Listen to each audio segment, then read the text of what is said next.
Gold prices erase $20 loss on fastest U.S. inflation since '92. Gold prices surged from 3 days of losses Thursday lunchtime in London, erasing all of this week's earlier $20 drop after new U.S. data said consumer price inflation in the world's largest economy just hit the strongest underlying pace in almost 3 decades. Falling ahead of the CPI data, gold priced in the dollar touched one-week lows near $1,870 before jumping 1.0% inside 25 minutes of its release.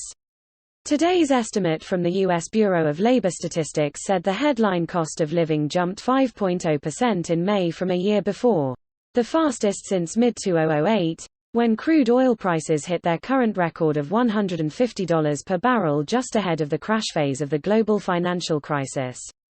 The BLS, more closely followed, core inflation index, which excludes food and fuel for being too volatile, jumped 3.8% per year, its fastest since May 1992, just after that decade's brief economic recession ended.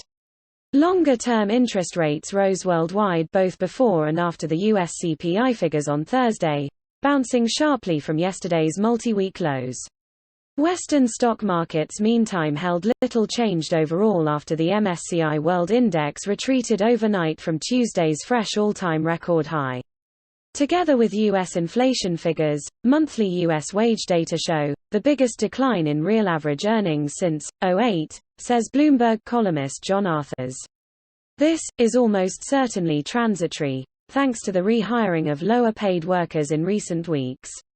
But it's hard to ignore.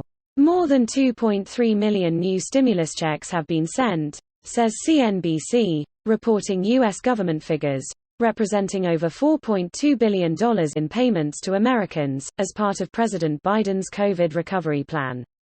The meme stock craze is a liquidity phenomenon, says one strategist meantime of private investors using leverage to chase unloved and heavily shorted share prices higher, a phenomenon which saw further volatility Thursday in video game retailer GameStop, NYSE, GME, a firm favorite with so-called Reddit traders, who drove silver prices from $25 to $30 per ounce in 3 days at start February, after it reported being investigated by stock market watchdog the SEC.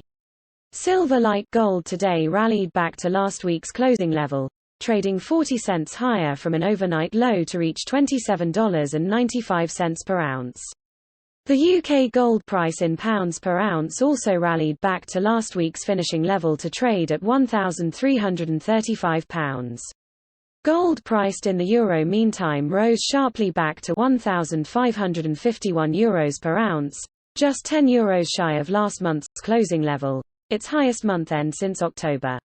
Inflation has picked up over recent months, largely on account of base effects, transitory factors and an increase in energy prices, says European Central Bank Chief Christine Lagarde, dismissing fears of rising living costs as a reason to raise interest rates or reduce quantitative easing.